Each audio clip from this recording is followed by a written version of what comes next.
साल में देखा गया कि भाई कहीं ना कहीं उनकी छवि एक एंटी मुस्लिम देशों से ट्रैवल पर उन्होंने बैन लगा दिया था, इस्लामिक जिहाद के खिलाफ एक आक्रामक रुख उनका दिखा था।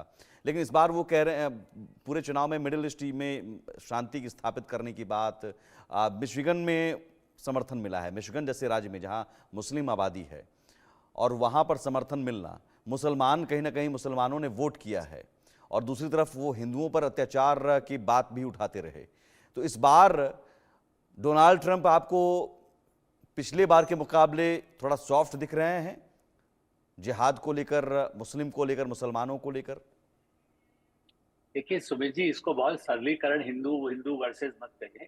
मैं इसलिए थोड़ा सा सारे कट्टरपंथी का जवाब ये है कि उनको मुस्लिम मतदाता, चूंकि वो भी अपना हित देखते हैं जो अमेरिका में बसे हैं। ये मत भूलिए कि खाड़ी के देश या ईरान, भारत भी 20 करोड़ मुस्लिम हमारे यहाँ है। और उनमें ऐसा नहीं है कि अहमदाबाद, लखनऊ, भोपाल में मुस्लिम भारतीय जनता पार्टी या लोकतंत्र से नहीं जुड़ा हुआ है। इसलिए ये ठीक है, फैनेटिक लोगों को सूट करता है हिंदू कहना। और बांग्लादेश में मोहम्मद यूनुस जो बने हैं, वो भारत में पहले तो हम ही लोग उनसे मिले भी थे जब उनको सम्मान भी मिला है। लेकिन वैसे देखा जाए उस जमाने में जब उनको, तब तो भारत ने भी उनके बैंक, ग्रामीण बैंक का जो काम किया, उनकी पूंछ को मरोड़ने की क्षमता, चूंकि आरोप तो यही है कि शेख हसीना को हटाने में सीआईए का हाथ था। मैं साफ साफ बात कह रहा हूँ, मैंने अमेरिका का हाथ था। ये भारत भी उसको समझता है इस बात को, इसलिए अब उसकी पूंछ मरोड़ना कोई दिक्कत नहीं है। मतलब बांग्लादेश में वो हिंदुओं पर अत्याचार वैसे भी रुक गया, भारत का जब बड़ा रुख दिखाया है। और हाँ, ट्रूडो का, मैं अभी भी श्रीवास्तव जी की बात से थोड़ा मेरे अभी भी असहमति है, क्योंकि ट्रूडो जो उनके पार्टनर है, किस पर कितना दबाव डालेंगे। खालिस्तानी जो अमेरिका में बैठा, पुन्नून बैठा है, उसको कैसे गिरफ्तार करके भारत को भेजे, भारत को जुम्मे करें उसको। वो अमेरिकी नागरिक कहता है, लेकिन या तो उसको वहां जेल में बंद करें, जो कहता है कि 15 दिन के अंदर हवाई जहाज में यात्रा मत करिए और आपको उड़ा दिया जाएगा। कनिष्का की, पूर्णावती की बात जो करता है, बुश साहब को, मतलब जिस तरह से पहले जो नहीं हुआ, लेकिन आज यदि वो आए डोनाल्ड ट्रंप, तो वो एक पेचीदा है। उसी तरह से वो हथियारों के सौदागर है। इसलिए हाँ, मैं फिर भी जोड़ूंगा, तुलसी राव जी ने भी ठीक कहा कि हथियारों के लिए भी जरूरत है, तो भारत से कई बार निर्यात होता है, तो जो हथियार यहाँ बनेंगे उसके निर्यात में भी उसको फायदा होगा कंपनियों के आने से। और उसी तरह से मुस्लिम के भी अब उनको वोट वहां भी चाहिए। उनको अपने राष्ट्रवाद को बनाने के लिए, भारत के प्रधानमंत्री भी राष्ट्रवाद की बात करते हैं। वो ये नहीं कहते कि हम मुस्लिम के खिलाफ है। हाँ, जो आतंकवादी हैं, आप मुस्लिम शब्द के बजाय आतंकवाद के विरोध में भारत का कितना साथ आतंकवाद या देंगे, अवैध इस पर मैं घुसपैठिए, सहमत हूँ। वहां भी अवैध जी घुसपैठिया, बिल्कुल, यहाँ भी अवैध सीए घुसपैठिए। एनआरसी है। उन्होंने तो आज ही कह दिया कि इमिग्रेशन को मैं आज ही बंद करा दूंगा, जबकि अभी वो बने नहीं है, लेकिन उन्होंने तो कह दिया आज से ही बॉर्डर को सील करा दूंगा। ये बड़ा एक उत्साही उनका था। तो ऐसे अवैध के लिए हम भी पक्ष में हैं कि भारत का कोई अवैध घुस के चला गया 1 करोड़ रुपए दे करके, चाहे कनाडा गया हो या अमेरिका गया हो, हम भी कहते हैं उसको भेजिए, अपराधी है वो। अवैध रूप से जो वीसा लेकर के, पासपोर्ट लेकर के जाएगा वो ठीक है। हाँ, लेकिन जो इकोनॉमी में आपको मदद कर रहा है, आप उसको, उसके साथ सही व्यवहार करिए, ये भारत का दबाव रहेगा।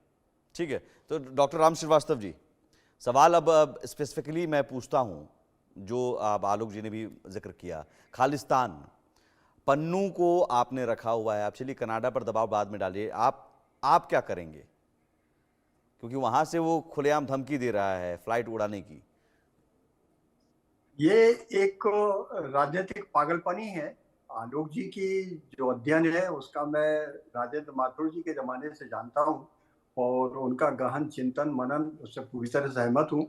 लेकिन मेरा अनुमान ये है कि जिस ढंग से इंडियन डायस्पोरा का जो समर्थन और मजबूत समर्थन, क्योंकि ट्रंप का एक उद्देश्य बिल्कुल साफ है, उनको मेक अमेरिका ग्रेट अगेन पूरा सिद्ध करके बताना है।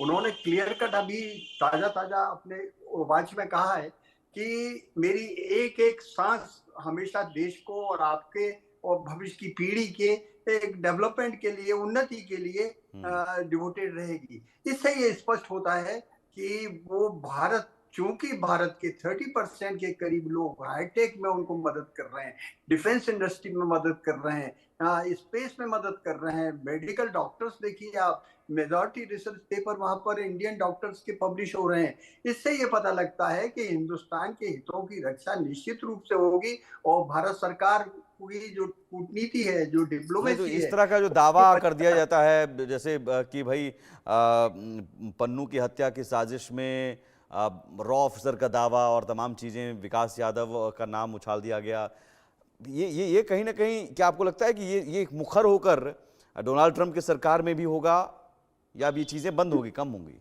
ये बिल्कुल बंद हो जाएंगी, क्योंकि सबूत तो सामने है ही नहीं। जो डॉक्यूमेंट्स है, बताओ ना भाई, आखिर कहाँ से, कौन से अफसर ने क्या कहा।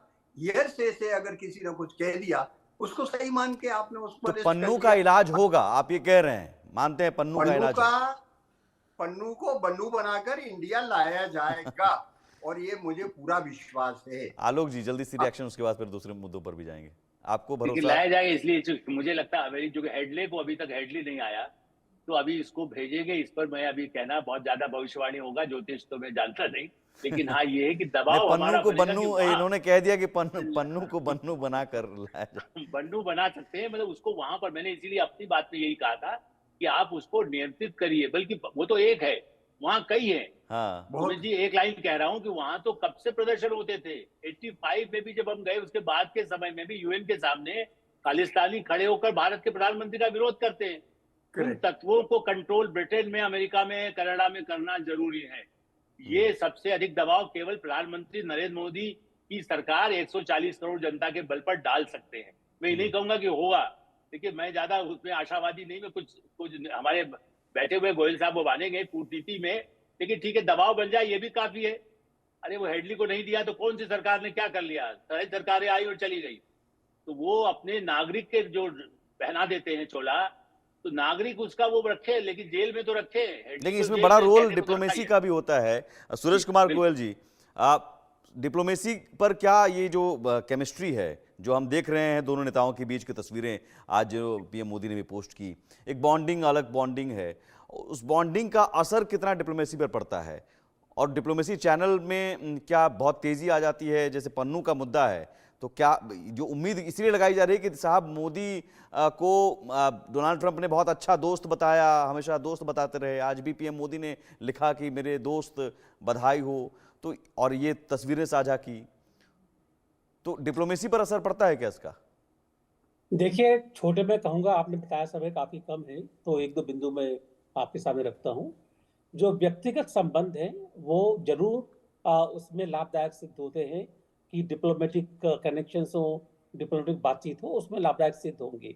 लेकिन डिप्लोमेसी में भी पर्सनल कनेक्शंस के अलावा जो मेन मुद्दे हैं दोनों देशों के बीच में, जब तक उनमें कोई प्रोग्रेस नहीं होगी, डिप्लोमेसी या उससे कोई फायदा नहीं होगा, डिप्लोमेसी अपनी जगह रह जाएगी। ये तो अगर आप बात करते हैं कि ये जो हमारे व्यापारिक संबंध कैसे रहेंगे, यहाँ पर पन्नून के मामले में क्या होगा, देखिए कनाडा यूएसए के बीच में जो 5 आइज की कोऑपरेशन है वो खत्म तो नहीं हो गई है। वो ये नहीं कि खाली ट्रंप के सामने नहीं थी, बाइडेन के सामने ही थी, ये शुरू से चली आ रही है और रहेगी ये।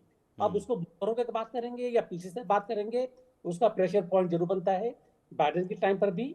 और जैसा कि पहले कहा गया कि ट्रंप भी अगर हमारे लिए कुछ करेंगे, वो एक्सपेक्ट करेंगे कि उनको क्या मिल रहा है बड़े ट्रांजेक्शन। तो मेरा ख्याल है कि हमको इसके बारे में देखना पड़ेगा, सोचना पड़ेगा, जल्दबाजी में हम इसके बारे में किसी नतीजे पर ना पहुंचे जी। लेकिन जो अब उम्मीद, अब डॉक्टर राम श्रीवास्तव जी कह रहे हैं कि डिपोर्ट करके या प्रत्यर्पण करके लाया जा सकता है उन खालिस्तान, क्या और तो दुनिया कायम है। आशा पर आकाश टिका है। डॉक्टर राम श्रीवास्तव जी, जी उम्मीद पर दुनिया कायम है, ठीक है, लेकिन इस उम्मीद के पीछे, इतनी उम्मीद के पीछे ठोस वजह, क्योंकि डिप्लोमेसी अपना काम करती है, वो नेता व्यक्तिगत संबंध जरूर, चाहे जो बाइडेन हो या डोनाल्ड ट्रंप हो, जरूर एक अलग बदलाव आ जाता है, थोड़ी गर्मजोशी दिख जाती है, लेकिन जैसा कि सुरेश जी कह रहे हैं कि डिप्लोमेसी एक अपने तरीके से, अपनी रफ्तार से काम करती है। लेकिन डिप्लोमेसी को व्यक्तिगत संबंधों से कैसे और प्रखर करना, इसमें अगर कोई पंडित है तो हमारे प्रधानमंत्री हैं। देखिएगा, आज दुनिया दो पड़ में बैठी है, ये तो सभी जानते हैं। उधर रूस है, नॉर्थ कोरिया है, ईरान भी उसमें शामिल हो गया, चीन है, और इस तरफ जो है नाटो के देश है, अमेरिका है। और हमारे प्रधानमंत्री की एक काबिलियत है कि जिस तरह राजस्थान के नट एक रस्सी के ऊपर संतुलन बनाकर चलते हैं, ऐसे इस विषम युद्ध के समय में, जहां की तो बोले पिछले 3 साल से भयंकर आतंक फैला रहे हैं और क्लाइमेटिक कंडीशंस बिगड़ रही हैं। ऐसे खतरनाक युग में जहाँ लोगों महंगाई की वजह से परेशान है, जहाँ गाजा में देखिएगा लोग कैसे भूख से तड़प तड़प कर मर रहे हैं, बच्चे मर रहे हैं, महिलाएं मर रही हैं, पर कोई युद्ध बंद नहीं करा पा रहा है। एकमात्र पहले दिन से हमारे प्रधानमंत्री ने कहा था आज का समय युद्ध का नहीं है, हमको डिप्लोमेसी और डायलॉग से इसमें समाधान निकालना पड़ेगा और निकलेगा, निश्चित रहेगा। कोई भी देश बहुत लंबे उसी लाइन पर तो आज डोनाल्ड ट्रंप भी और कैंपेन में, पूरे कैंपेन में यही बात कहते रहे कि अब जंग हम नहीं चाहते हैं। आज विक्ट्री स्पीच में भी उन्होंने यही जिक्र किया कि अब हम और जंग नहीं होने देंगे और जो है जंग उसे हम खत्म करेंगे, रुकवाएंगे। तो एक तरह से एक ही पेज पर पीएम मोदी और डोनाल्ड ट्रंप हैं। तभी तो उनकी गहरी दोस्ती है। अच्छा, और निश्चित रूप से ये दोस्ती रंग लाएगी, ऐसी मुझे उम्मीद है। दोस्ती रंग लाएगी, आज मेरा टॉपिक भी यही है। इवन सवाल ये कि क्या ये दोस्ती रंग लाएगी और कितना रंग लाएगी। लेकिन इस रंग में भंग डालने की जो बातें चल रही हैं, हम डॉक्टर शरद कोहली हम कितना इसको इंतजार करें, क्योंकि मार्केट जो है बहुत पहले प्रिडिक्शन करने लगता है, वो होने का इंतजार नहीं करता। तो आज अगर शेयर बाजार उछला है तो क्या आप कह रहे हैं ये टेम्पररी है? मेरा टेम्पररी कहने का मतलब था कि शेयर मार्केट बहुत जल्दी रिएक्ट करता है और बहुत यूफोरिक हो जाता है, छोटे बच्चे की तरह होता है, फटाफट किसी चीज पे रिएक्ट करता है। इसका जो असली असर है वो आपको over a period of time यानी कि आने वाले समय में दिखाई देगा। जहां नए मुद्दे जो मुझे दिखाई दे रहे हैं, क्योंकि चाइना की हमने टैरिफ की बात करी, तो भारत की नए सप्लाई चेन एग्रीमेंट सुमित मुझे इसमें देखने को मिल रहे हैं। एनर्जी सेक्टर हो गया, डिफेंस सेक्टर हो गया, मेटल सेक्टर हो गया, ऑटोमोबाइल सेक्टर हो गया, यहां पर मुझे कुछ नए करार होते हुए दिखाई दे रहे हैं, इसमें कोई दो राय नहीं है। दूसरी तरफ मैंने आपको टेक्नोलॉजी की बात करी कि आईटी रिलेटेड थोड़ी सी दिक्कतें हमें देखने को मिलेंगी, पर चाइना से जो ट्रंप साहब का रोष है, चाइना के प्रति जो उनका रुख है, उससे कहीं ना कहीं भारत को कुछ हद तक फायदा मिलेगा। मैं ये नहीं कहता कि पूरा फायदा मिलेगा, क्योंकि जो दिक्कत उनको चाइना के साथ है कि चाइना अपना माल यहां लाके बेचता है, तो भारत के एक्सपोर्ट्स में भी कोई हम बहुत बूम देखने को नहीं मिलेगा, क्योंकि भारत के एक्सपोर्ट्स को भी वो उन्होंने ये कहा है कि कोई भी जॉब अमेरिका से बाहर नहीं जाएगी, पहले अमेरिकन हैं बाद में कोई है। तो जो भी हम पॉलिसी डिस्कस करें उसमें ये ना भूलें कि कोई भी जॉब वो कोशिश करेंगे कि अमेरिका से बाहर ना जाए, चाहे वो मैन्युफैक्चरिंग रिलेटेड हो, चाहे वो टेक्नोलॉजी रिलेटेड हो। तो इसको लेकर ट्रंप साहब over a period of time, हाँ ये है कि चाइना की वजह से कुछ हद तक भारत को इसका फायदा मिलने वाला है। देखिए ट्रंप साहब एक नो वॉर प्रेसिडेंट है, जब तक उन पर लड़ाई थोपी ना जाए वो अपने आप जाके कहीं लड़ाई नहीं करने वाले हैं, ये तो पक्का है। अब बाइडेन एडमिनिस्ट्रेशन जैसे यूक्रेन में जाके billions and billions of dollar लुटवा दिए और वहां पर सेना भी अपनी इनडायरेक्टली भेजी, उनको आर्थिक मदद भी करी, जो भी करा, वो ट्रंप साहब उस नेचर के नहीं है। वो एक बिजनेसमैन है, हमें ये नहीं भूलना चाहिए। वो अमेरिका को एक कंपनी की तरह चलाना चाहते हैं कि कंपनी का कोई नुकसान नहीं होना चाहिए, कंपनी में जो लोग रहते हैं, जो काम करते हैं, उनको नौकरी पहले सुरक्षित रहनी चाहिए, उनका भविष्य सुरक्षित रहना चाहिए। तो इस बात को लेकर पॉलिसीज बनेंगी। तो मुझे लगता है जो मैंने पहले कहा था उसको मैं दूसरे तरीके से सुमित कहना चाहूंगा कि हमें बहुत जल्दी खुश नहीं होना चाहिए, बहुत जल्दी एक्साइट नहीं होना चाहिए, क्योंकि ये ट्रांजिशन फेज जो होता है अमेरिकन राष्ट्रपति का, इसमें कुछ हफ्ते लगते हैं, एकदम से नहीं आके बैठ जाते। इनकी ट्रांजिशन टीम बैठेगी, उनकी पॉलिसीज को स्टडी करेगी, उनकी टीम आएगी, वो सारा बैठ के देखेंगे, उसके बाद राजनीतिक स्तर पर मीटिंग की जाएगी। बहुत आसान भाषा में डॉक्टर शरद कोहली, एक आम भारतीय की जेब पर क्या असर पड़ेगा या कुछ असर पड़ेगा? क्योंकि बात कही जा रही है कि आरबीआई शायद ब्याज दरों को बढ़ा सकता है या घटा सकता है। देखिए डॉलर में सुमित जो आज तेजी देखने को मिली है, अगर ये डॉलर की तेजी और आगे जाती है तो हमारा सबसे बड़ा असर हमारे क्रूड ऑयल पर होगा, हमारे इंपोर्ट्स पर होगा, क्योंकि आज भी 86-87% जरूरत हम इंपोर्ट करते हैं। तो वहां आपका इंपोर्ट बिल बढ़ जाएगा, हो सकता है पेट्रोल डीजल के दाम आपको बढ़ते हुए दिखे। अगर ये बहुत ज्यादा बढ़ जाता है तो बाकी भी इंपोर्ट्स हमारे महंगे हो जाए, जिसकी काट में अभी जो ब्रिक्स सम्मेलन हुआ था सुमित, उसमें ब्रिक्स करेंसी निकालने की बात चल रही थी। तो मुझे लगता है अगर डॉलर बहुत ज्यादा बढ़ा तो हो सकता है कि ब्रिक्स देश जो है आपस में इसको और स्पीड अप करें। लेकिन यहाँ रशिया तो काम आएगा फिर, और काम आ रहा है। रशिया से हम तेल इंपोर्ट कर रहे हैं और वो भी अपनी करेंसी में। बिल्कुल नहीं, अपनी करेंसी में कर रहे हैं, पर वहां पर दिक्कत आ रही है कि उनके रुपए बहुत सारे इकट्ठे हुए जा रहे हैं वॉस्ट्रो अकाउंट में। हाँ। वो उनके इतने भारत के वहां पर इतने एक्सपोर्ट नहीं है, तो उनको रुपया काम नहीं आ रहा है, वो सोच रहे हैं इसको कैसे इस्तेमाल किया जाए। पर ब्रिक्स करेंसी ऐसी चीज है सुमित, जो मुझे लगता है इस चीज का एक परमानेंट सोल्यूशन प्रोवाइड कर सकती है। तो अगर डॉलर यहां से बहुत बड़ा तो आपको थोड़ी बहुत महंगाई बढ़ती हुई दिखाई दे सकती है। पर उसको काउंटर करने के आर्थिक रूप से कई तरीके हैं। हम उसको जीएसटी में ला सकते हैं, हम वैट कम कर सकते हैं, वो और तरीके हैं। पर कुल मिला के देखा जाए तो एक, मैं अगर कंक्लूड करूं तो मैं यूं कहूंगा कि मिला जुला आपको असर देखने को मिलेगा ट्रंप साहब का। एक तरफा दृष्टि से हम इसको ना देखें, थोड़ा सा जल्दी होगा एक तरफा, बाकी समय बताएगा कि आर्थिक किस करवट में जाके बैठते हैं। ठीक है। अब चूंकि युद्ध की बात हुई, भारत के नज़रिए से तो बहुत सारी चीज़ें हैं और बहुत सारे एक्साइटमेंट भी हैं, बहुत सारी चुनौतियों की बात भी है और भरोसा भी है, आशा भी है, या फिर कुछ आशा भी, उम्मीद भी नहीं है, क्योंकि डोनाल्ड ट्रंप कभी मुझे लगता है कि अनप्रेडिक्टेबल हैं आलोक जी। वो कब क्या कह दें, कर दें, क्योंकि 2019 में वो इमरान खान को पाकिस्तान से बुलवा दिए और व्हाइट हाउस में बिठाकर अच्छा दोस्त उनको भी कह दिया, और कश्मीर को लेकर मध्यस्थता की बात कह दी थी, जिस पर भारत ने कड़ा ऐतराज जताया था। तो क्या ये आप ये मानकर चल रहे हैं कि इस बार डोनाल्ड ट्रंप कुछ बदले हुए नजर आ रहे हैं? उनके भाषण को आपने सुना होगा, पिछली बार के मुकाबले ट्रंप 2.0 कुछ बदले हैं?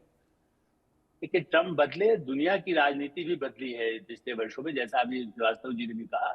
इसलिए मुझे ऐसा लगता है युद्ध नहीं, वो अपनी आर्थिक स्थिति अपनी भी, जो अभी हमारे शरद जी बता रहे थे, उस आर्थिक स्थिति को नियंत्रित करने के लिए युद्ध के बजाय दूसरा रास्ता चुनना। अफगानिस्तान से अपनी सेना हटाने का निर्णय भी तो उनके, मतलब एक दबाव जिसको कह सकते हैं, रहा है। तो वो अपना नहीं चाहते कि उनका आदमी न मरे, उनकी कंपनियां ठीक चले, और भारत के साथ जो संबंध हो, हथियारों यहाँ बनने लगेगा तो हम जो निर्यात करेंगे उसका भी अमेरिका को फायदा होगा। उत्तर प्रदेश के एक बड़ा कॉरिडोर जो बढ़ रहा है, जिसमें युद्ध मैंने आयुध फैक्ट्रियां जिसको कह सकते हैं आप, जहां पर हथियार बन सके, तो मल्टीनेशनल ऐसी वहां की कंपनियां हैं। तो मुझे लगता है कि दोनों तरफ, और जो आप कह रहे हैं जेब पर असर नहीं, हाँ, दुनिया की राजनीति में तेल का भाव, ईरान के साथ लड़ाई हो जाए, इसराइल उस पर बम गिरा दे, तो फिर तो सारी दुनिया तेल का बचेगा। उसको नियंत्रित करने में मोदी और ट्रंप, ये ट्रंप कार्ड जिसको कहते हैं, दुनिया की राजनीति में ये ट्रंप नहीं है, कि मोदी और ट्रंप मिलकर के ट्रंप कार्ड है, जिससे कि राजनीति नियंत्रित होगी।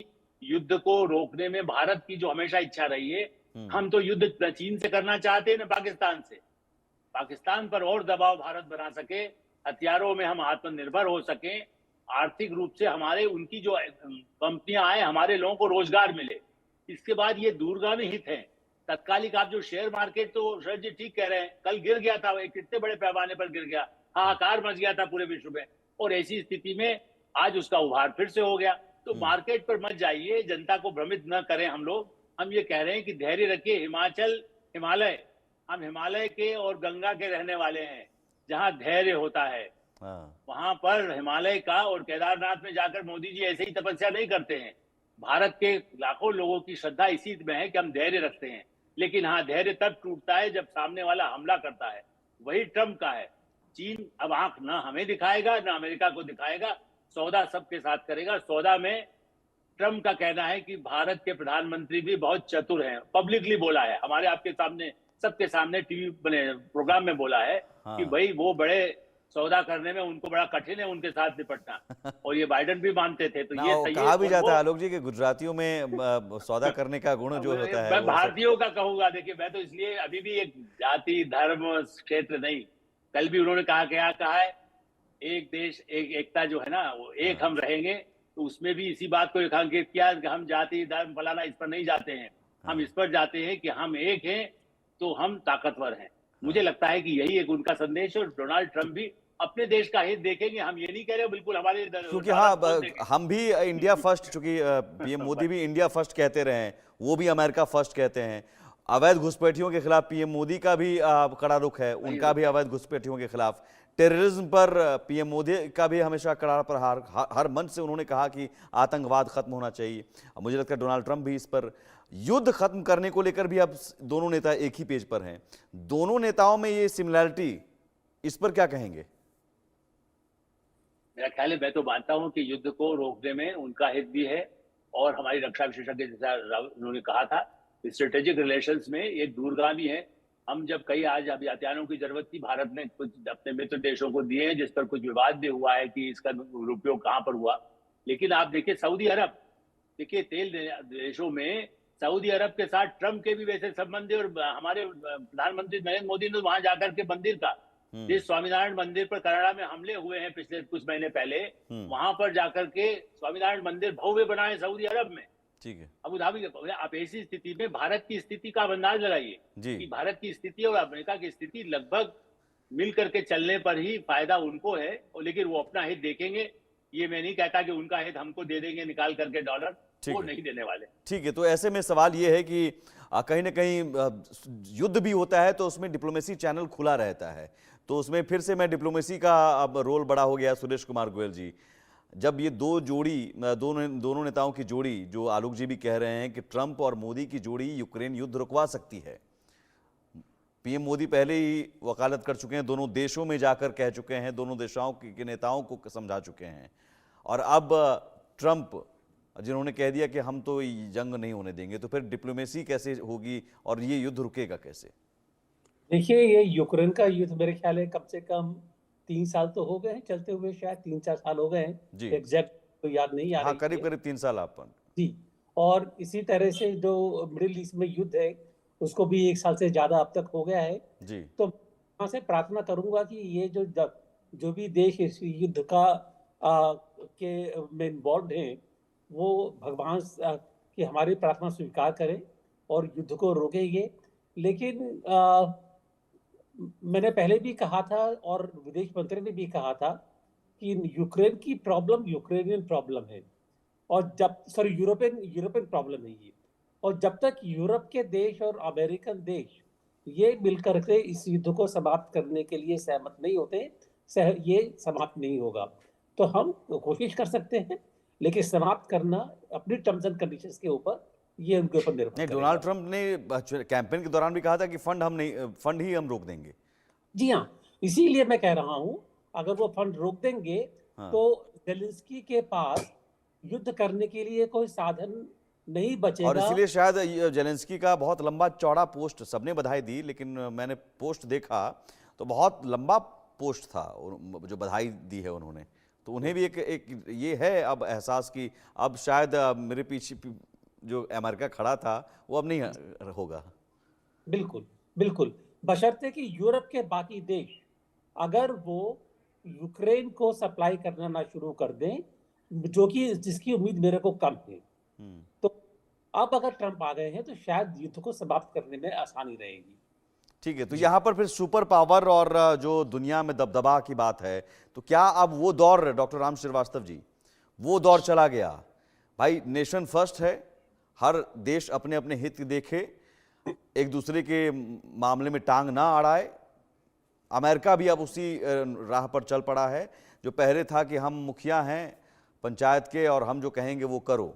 दो भाई भेज दो। ये फिलॉसफी बहुत पुरानी हो गई है। आज के जमाने में हर छोटे देश का, चाहे वो कितना भी कमजोर हो, उसका अपना महत्व है। यहाँ मैं आपको एक चीज ध्यान में लाना चाहता हूँ कि जैसा कि अभी संभावना व्यक्त की गई थी कि भारत पर जो है आर्थिक बोझ पड़ जाएगा और टैक्स बढ़ जाएगा, रिजर्व बैंक ऑफ इंडिया इसके लिए तैयार है। अभी पिछले ही हफ्ते उन्होंने, आज की तारीख में हमारे पास जो है $688 बिलियन का विदेश मुद्रा भंडार मौजूद है, और उन्होंने इस बात की तैयारी कर ली है कि अगर रुपये की कीमत गिरती है तो उसको जो डॉलर का हम जो है आउटफ्लो कर देंगे। रहा सवाल ये कि भारत की स्थिति इसी से अंदाज लगा सकते हैं। 10 साल पहले जिस सरकार ने जो है सोने को गिरवी रखा हुआ था, उसमें से 200 टन 102 टन आप आ गया ना।